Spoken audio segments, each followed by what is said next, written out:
Muy buenos días y bienvenidos nuevamente a Sin Guión. Tenemos mucho para contar hoy porque el Congreso ayer en el Pleno hizo de las suyas y de las suyas con gravedad, hay que decirlo, porque cada vez se afectan más las libertades constitucionales que nos garantiza una democracia. Una de ellas la libertad de asociación, otra la libertad de prensa, otra el derecho a acceder a la justicia, otra la independencia de los jueces y fiscales. Todo eso está en juego en el Perú en este momento, en medio de un proceso electoral que todavía no arranca, pero cuyas reglas están siendo modificadas también todos los días. Vamos a hablar de esto y de mucho más, pero antes tenemos que cumplir con nuestro auspiciador.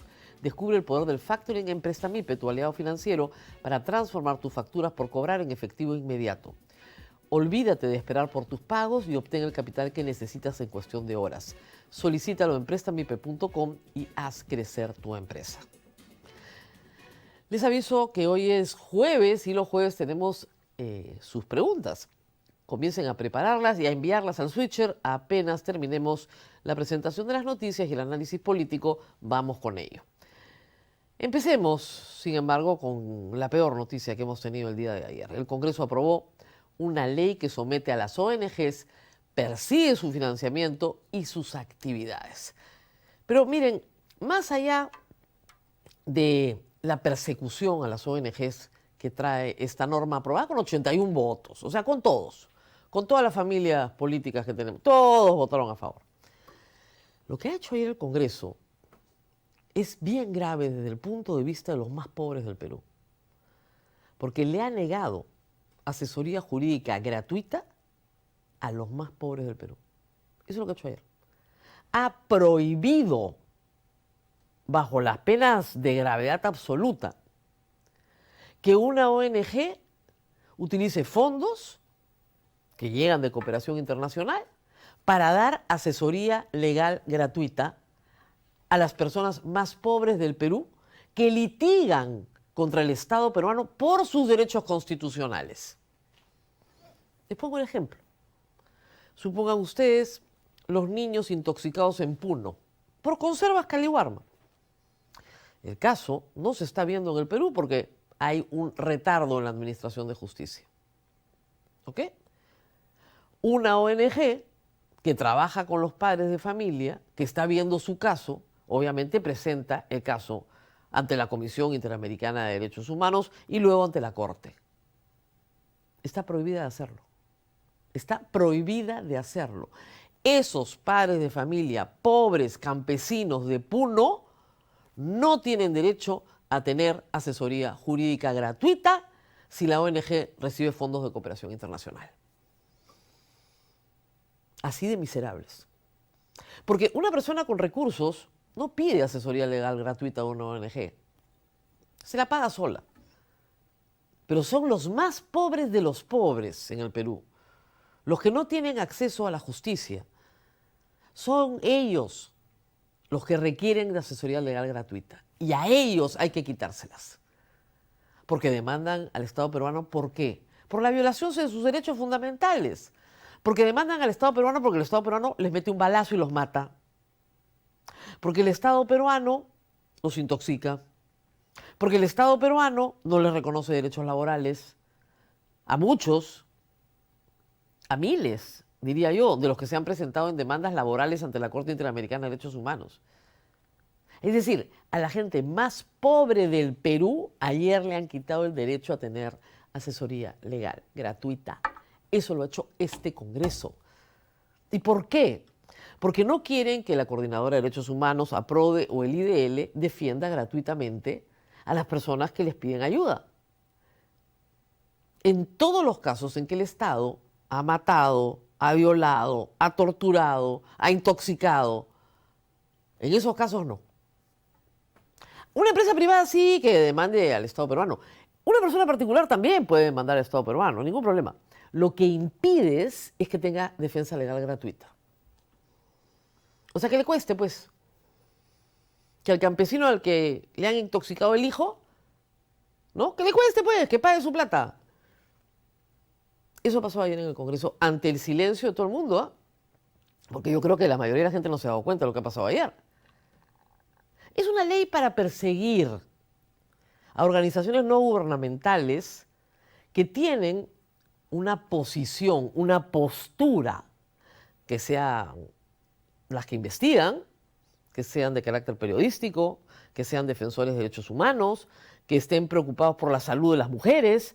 Ya, esas ONGs hay que reventarlas. Y para reventarlas a ellas, en realidad los revientan a ustedes. Eso se aprobó ayer en el Congreso.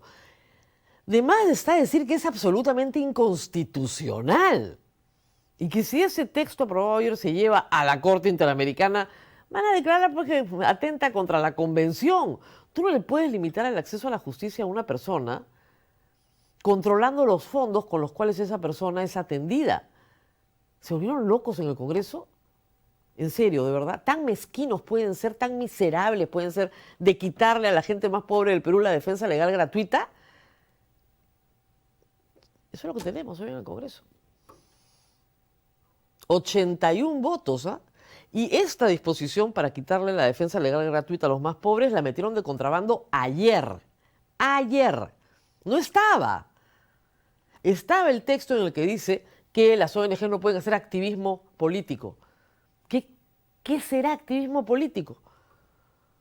Presentar un cuadro donde se diga que hay congresistas, por ejemplo, que votan estas barbaridades. Ah, esa ONG está haciendo activismo político porque está fiscalizando al Congreso. No quieren ni la más mínima fiscalización. Y claro, hay congresistas que aplauden porque ellos tienen procesos de violaciones de derechos humanos. Ahí está el señor Aguinaga, el caso de esterilizaciones forzadas. Entonces se supone que las mujeres que fueron esterilizadas contra su voluntad y que han recurrido a ONGs de derechos humanos que les prestan asesoría legal gratuita, ya no la pueden tener. O sea, le quito la defensa legal a las víctimas. Increíble. Obviamente, la respuesta de las organizaciones va a ser, les van a seguir prestando la asesoría legal gratuita exactamente igual, sin fondos, hasta que tengamos un gobierno democrático. Estas cosas, ¿saben dónde pasan? En Venezuela, en Nicaragua. Ahí pasa lo que estamos contando. Se suponía que en el Perú teníamos una democracia y estas cosas no pasaban. Pero cada día pasan más. Así que les recomiendo a todos que comiencen a preocuparse. El Estado peruano, o sea, el Congreso de la República y seguramente hoy o mañana el Poder Ejecutivo, van a promulgar una norma que le quita defensa legal a los más pobres del Perú,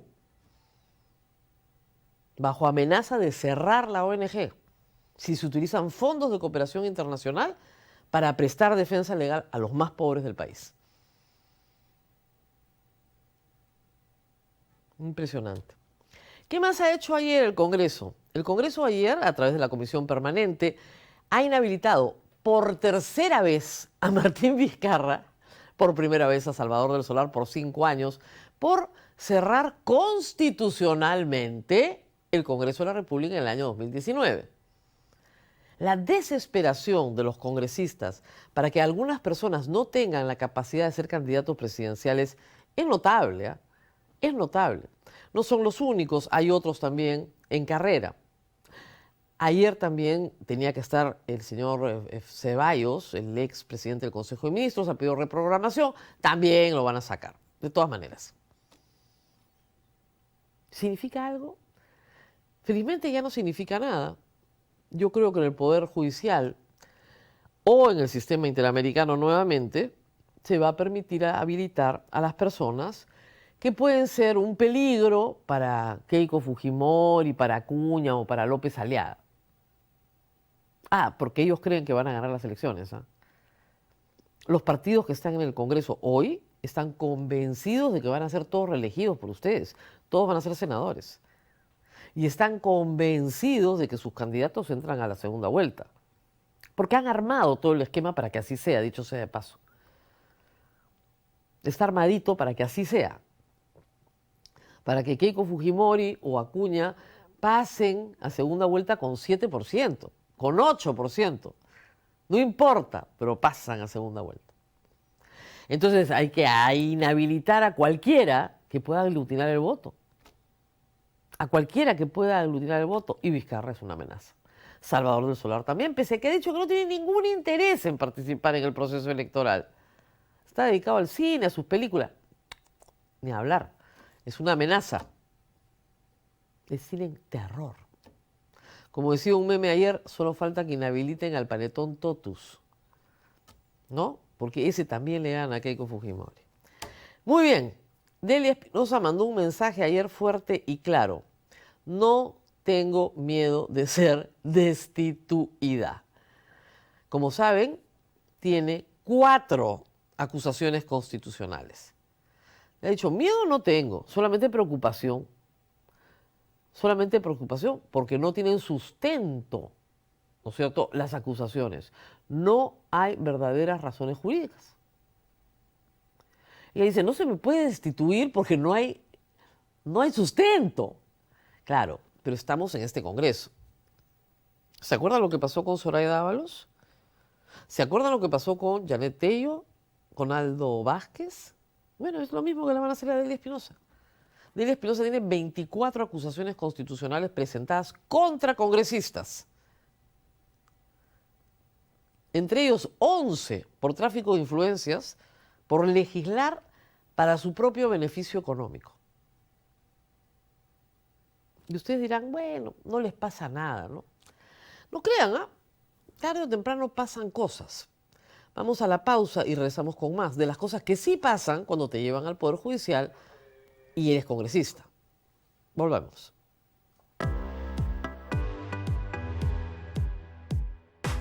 Un estudio reciente hecho por la consultora SMC señala que en el Perú se van a necesitar más de 25.000 nuevas antenas para el año 2032.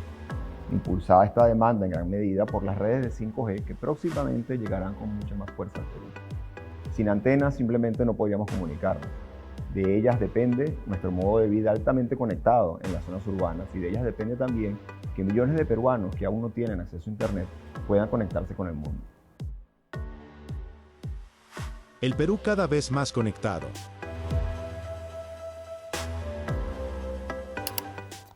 Muy bien, y les contaba ayer, vamos a hablar de libertad de prensa en este bloque, otra de las libertades que estamos perdiendo todos los días, pero les comentaba que a veces los congresistas que tenemos hoy creen que nada les va a pasar, que pueden hacer lo que les da la gana. Cambian los congresos, cambian las mayorías, te acusan constitucionalmente, te vas al Poder Judicial, a la Corte Suprema, y te pasa lo que le pasa a Daniel Salaverry.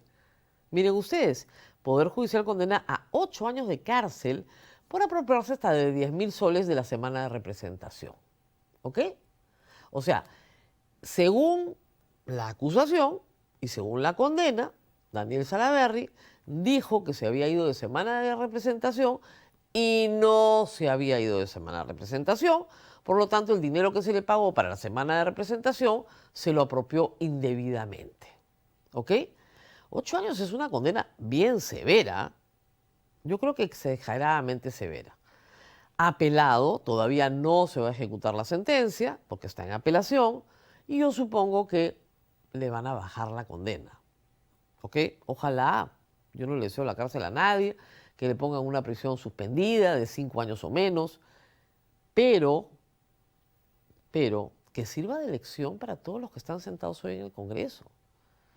Para todos los que creen que mochar el sueldo es normal y no pasa nada. Se llama concusión, por si acaso. Para todos los que usan su semana de representación para hacer activismo político, para que los reelijan. Ojo, ahí tienen un sentenciado. Y para que todos los que hacen tráfico de influencias, le dicen a un congresista, te van a dar obras para tu pueblo y lo ponemos acá y lo sacamos de acá y lo arreglamos acá. Hay 3 congresistas sentenciados por eso, entre ellos Kenji Fujimori. Con prisiones suspendidas, por supuesto. Pero que el mensaje llegue fuerte y claro. Esto es delito. Y como es delito, tarde o temprano vas a tener que responder a la justicia. Aunque se desesperen por controlar a la fiscal de la nación, aunque se desesperen por controlar al Poder Judicial. Claro, el fin de todos estos atropellos está cerca, siempre y cuando tengamos un proceso electoral limpio, y que ustedes no elijan a los mismos, ¿no? Y sobre esto hay noticias respecto de libertad de prensa en el Perú. Ayer pasó esto, la presidenta del Poder Judicial firmó la declaración de Chapultepec y Salta II, mientras la presidenta Boluarte rechazó la misión de la CIP. ¿Qué pasó? La Sociedad Interamericana de Prensa nombró una comisión de muy alto nivel para venir a examinar la situación del periodismo libre en el Perú. Y lo que ha encontrado es muy malo. Se resume en un titular hoy día en La República, en primera plana. Hay un entorno denigratorio para el ejercicio del periodismo en el Perú. Está acá. Lo dice el señor Carlos Jornet, miembro de esta comisión especial de la Sociedad Interamericana de Prensa. Y claro que sabemos que hay un entorno denigratorio.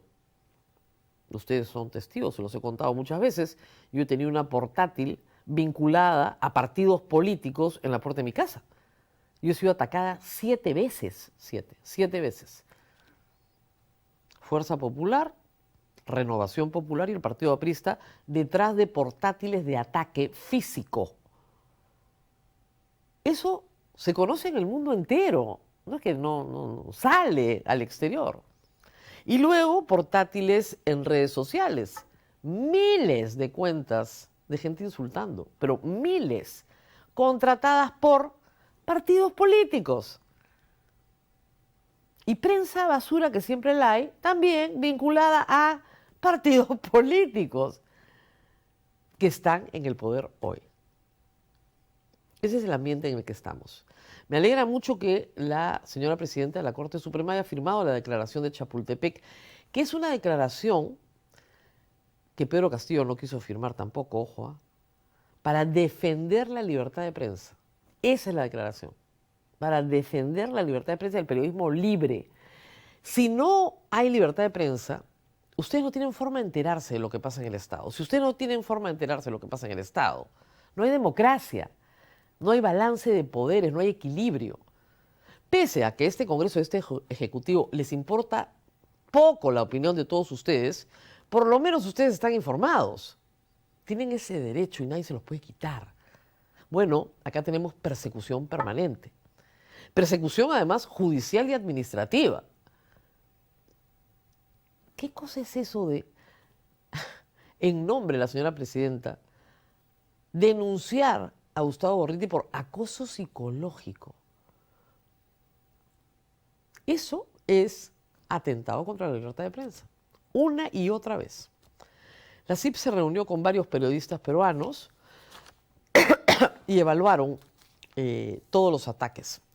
Van a emitir un informe muy completo, pero efectivamente hay un clima, lo han dicho, de confrontación del trabajo periodístico. Y los crímenes que se cometen siempre comienzan a aparecer luego la confrontación inicial. Recordemos al periodista Gastón Medina, asesinado en Ica en enero. Hasta ahora no hay nada, no hay ni sospechosos. La familia sospecha, por supuesto, del gobernador regional y del alcalde, que eran parte de la fiscalización muy activa, muy enérgica de este periodista. Él sabía que estaba amenazado. Él se lo comunicó a su familia. Tenía temor. ¿Y qué pasó? Lo mataron al mediodía en la puerta de su casa delante de su hijo. Estas cosas pasan en Venezuela, en Nicaragua.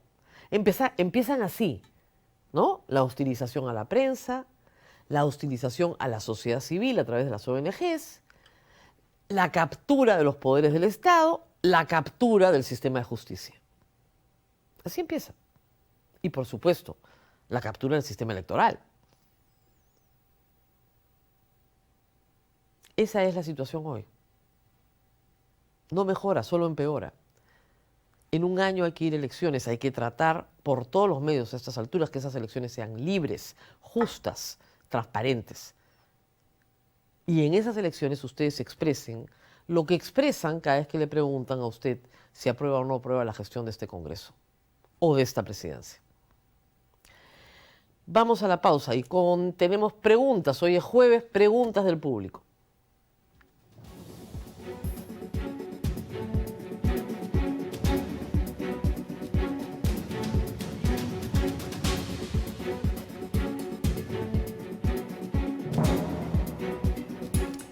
Bueno, y espero haberlos preocupado lo suficiente y que me puedan lanzar algunas preguntas sobre lo que estamos viviendo y otras cosas más, por supuesto. Adelante.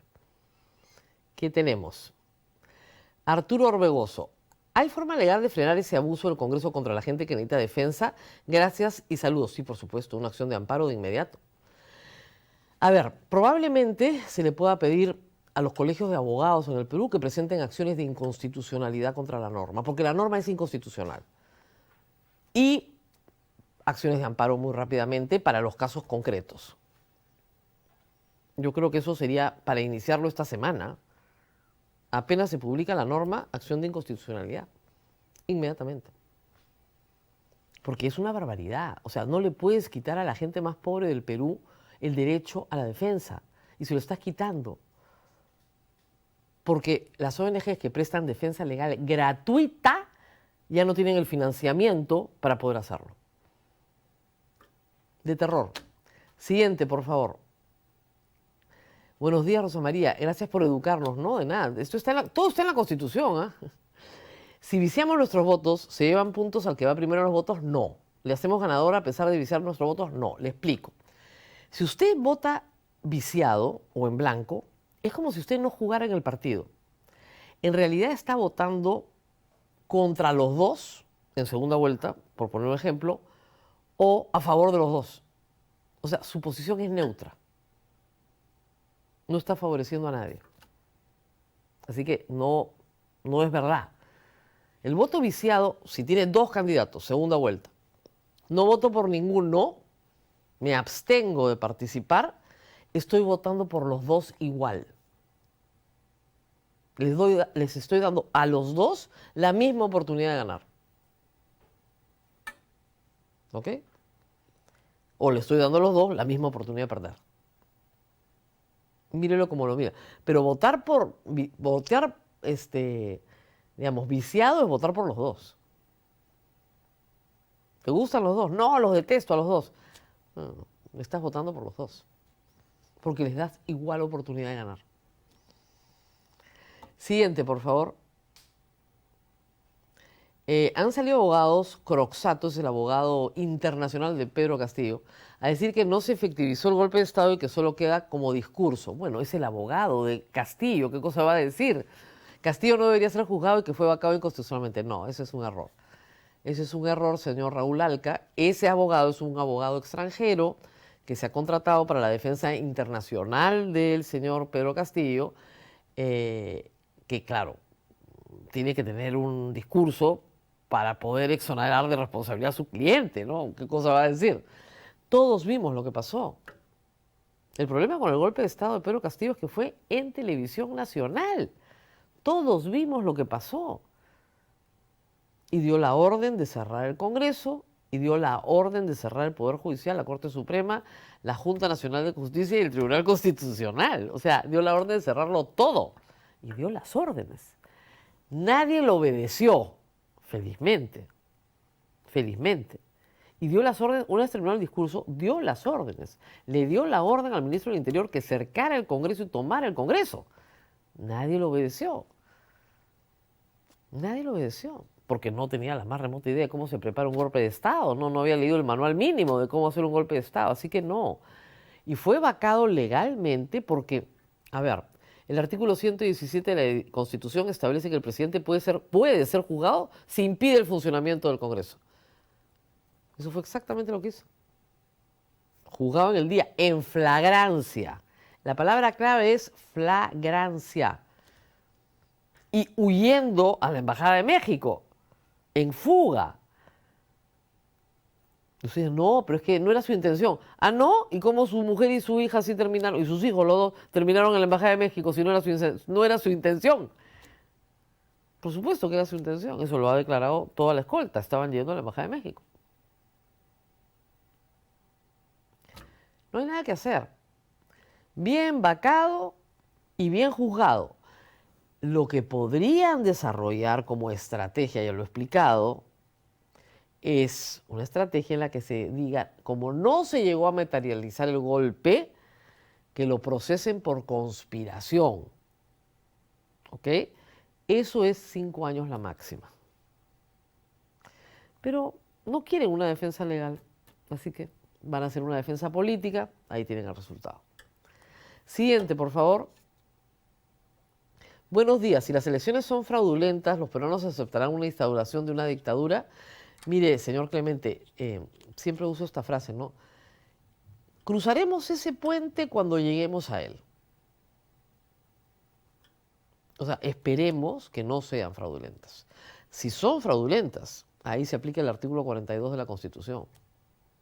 Nadie debe obediencia a un gobierno usurpador.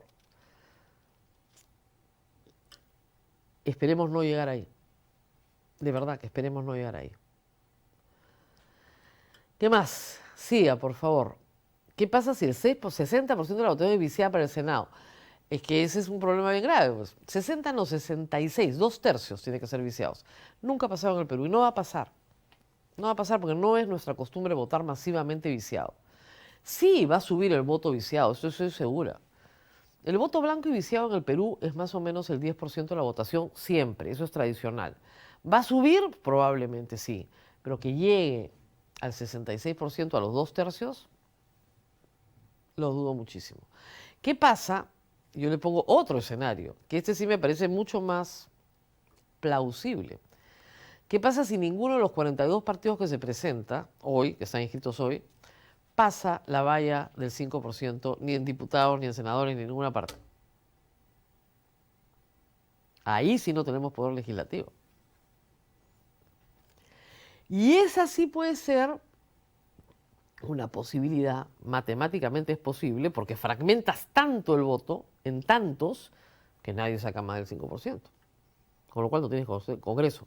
Ahora, hay una posibilidad de terror mayor, que 2 o 3 partidos saquen 6%. Y el Congreso se reparte entre 3 partidos que entre los 3 no sacaron más del 18% de la votación nacional. O sea, no representan a nadie. Ustedes dicen, no, pero eso no pasa, los congresos son representativos. Hoy, el congreso que tenemos hoy fue elegido en pandemia hace 5 años. Justo estamos recordando los 5 años de la pandemia. ¿Y qué pasó? ¿Se acuerdan? Elegido hace 4. Son 5 años de la pandemia, pero elegido hace 4. Lo que pasó fue que 25% de la población no fue a votar. 10% del electorado votó nulo y viciado. Y otro contingente votó por partidos que no pasaron la valla. ¿Ok? Al final, de cada 10 electores, solo 4 lograron que su voto se convierta en un escaño. El 60% del padrón electoral peruano no está representado en el Congreso. No lo está. Nunca llegó. Con 42 partidos, probablemente terminemos con que el 20%, o sea, 2 de cada 10, estén representados en el Congreso. Hacia eso vamos. Si es que seguimos con 42 partidos. O sea, la representación va a ser bajísima, pero bajísima. Salvo que alguien aglutine el voto. Siguiente, por favor. La votación de vacancia de Pedro Castillo alcanzó solo 101 votos, no los 104 que requiere una vacancia. Explique cómo pudo suceder eso. A ver, Socorrito buscando la verdad. La han confundido y este es un argumento que ha utilizado Aníbal Torres y su defensa día tras día tras día. No se necesitan 104 ni 105. A ver, hay un procedimiento en el reglamento del Congreso. El reglamento del Congreso tiene rango de ley, pero se llama reglamento del Congreso. Un procedimiento para la vacancia.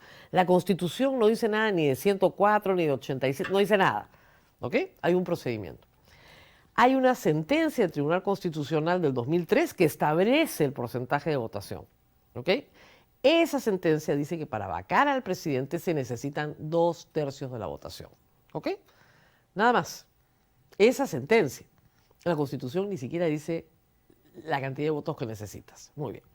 Son 87 votos para bajar al presidente.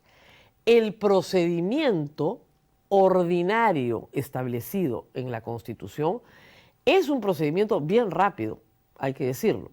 Lo que dice es que cuando se baja al presidente de la República, se le cita, se le escucha y se vota la moción de vacancia. ¿Ok? En el día. Y se alcanza 87, no en el día. Y se le da 3 días para la votación. Para exonerarte del requisito de los 3 días, puedes votar el mismo día y si alcanzas 104. Pero ¿qué pasó con Pedro Castillo? Pedro Castillo estaba en flagrancia, eso es lo que tienen que entender, en flagrancia. Esto no es un caso en el que vamos a discutir el conflicto de interés que tuvo Kuczynski hace 6 años. No, él estaba cometiendo un delito contra los poderes del Estado en absoluta flagrancia, en vivo y en directo, ahí mismo. Por eso que fue vacado en el día. Por eso es que no se esperaron los 3 días, porque había flagrancia. La palabra clave acá es flagrancia. Y así lo determinó la Corte Suprema, porque inmediatamente se ordenó la prisión preventiva. Primero la detención preliminar y luego la prisión preventiva. Y así se ha establecido en toda la jurisprudencia de este caso una y otra vez. El señor estaba en flagrancia. No se podía aplicar una regla de 3 días, porque tenía que ordenarse inmediatamente detención preliminar. Y no lo puedes detener si no lo vacas. Entonces lo tienes que vacar. ¿Se entendió? Siguiente, por favor. Es cierto que los jueces permiten que almacenes clausurados sigan operando. ¿Cambiamos la ley o destituimos a los jueces? Esto es absolutamente falso. Esto se llama el alcalde no asume su responsabilidad. ¿Ok? Los jueces no pueden amparar un derecho que no tiene, sustento.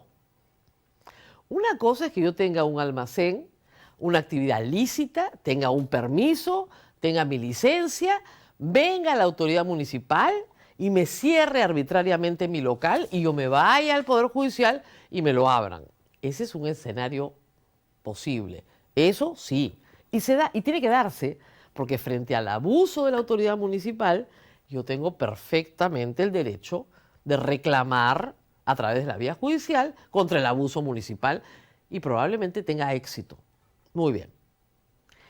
Lo que no puede tener éxito es que un almacén clandestino, que no tiene licencia, que la autoridad no sabe ni siquiera que existe y que descubre y cierra, sea abierto por el Poder Judicial. Porque no hay forma de subsanar ningún defecto administrativo. Entonces no mezclen las cosas. Los alcaldes le echan la culpa al juez y al fiscal. Claro, cuando ellos abusan, se necesita al juez y al fiscal, y vaya que abusan. Cualquiera que me está viendo en este momento, que tiene una bodega, que tiene un establecimiento comercial de cualquier tipo, sufre los abusos de los inspectores municipales y sufre la corrupción municipal también, por supuesto. Pero no estamos hablando de lo mismo, ¿eh? Si usted te está hablando de lo que pasó en Barrios Altos, ahí no hubo ni juez ni fiscal. Ahí hay unas moles construidas donde solamente se pueden construir 3 pisos, repletas de mercadería, donde no puede haber almacén por disposición de una ordenanza. Está prohibido que en esa zona de Barrios Altos existan almacenes. ¿Qué juez te va a convalidar eso? Ninguno, pues. Siguiente, por favor. Doctora Rosa María, ¿hay alguna manera de sancionar a los partidos políticos por la persecución de la pestilencia? Mire, yo creo en la sanción social y en la sanción política. Para mí la sanción más importante es que ustedes lo saben. Que ustedes saben que hay grupos de personas contratadas por partidos políticos para desarrollar tareas de hostigamiento domiciliario, como hacían los nazis en Alemania. Eso es lo que yo quiero que ustedes sepan. Y que ustedes decidan si van a votar por esos partidos o no. por Fuerza Popular, por Renovación y el APRA, que tiene a estas personas, 30 o 40, no más, caminando por las calles, violando ordenanzas municipales con la protección de los alcaldes, con megáfonos, con groserías, con insultos, bien fondeados. No sé si hay malversación de fondos o no, pero vienen con bus contratado, con desayuno, almuerzo, con gigantografías, papelería en papel couché. Eso no lo pagan ellos. La gente que reclutan es gente, les diré, bastante pobre, de zonas urbanas marginales de Lima. No tienen plata para esa operación. Más bien les deben pagar algo. Pero yo creo en la sanción política. Hay una investigación, sí, en Fiscalía contra los que resulten responsables, que está avanzando. Y los que hemos sido citados hemos presentado toda la información que tenemos. ¿Qué más? ¿Qué más tenemos? Buenos días. O sea que debemos votar por alguien sí o sí. Sí, Víctor Segura, vote, vote. Vote. Ese es el derecho que usted tiene. El voto es secreto, el voto es obligatorio en el Perú, el voto es universal. Todos tenemos que votar. Ahora, hay veces en que yo entiendo perfectamente y me parece moralmente lícito decir no puedo votar por ninguno de los dos. Sí. Pero tarde o temprano tenemos que tomar una decisión. Por más dolorosa que sea, pero hay que tomarla. Y eso se llama votar en el Perú. Muy bien, nos tenemos que ir. Muy buenas las preguntas hoy día. Van a haber muchas más seguramente el próximo martes. Martes y jueves vamos a tener este segmento. Ustedes pueden preguntar lo que quieran y yo respondo lo que puedo. Descubre el poder del factoring en Prestamipe, tu aliado financiero para transformar tus facturas por cobrar en efectivo inmediato. Olvídate de esperar por tus pagos y obtén el capital que necesitas en cuestión de horas. Solicítala en prestamipe.com y haz crecer tu empresa. Esto ha sido todo por hoy. No se olviden de las 3 cosas que les pido siempre. Le dan like al programa, lo comparten, pero se suscriben a todas las redes de la República, de tal manera que cuando hacemos un video, les llega primero a ustedes, antes que a nadie. Nos vemos nuevamente mañana.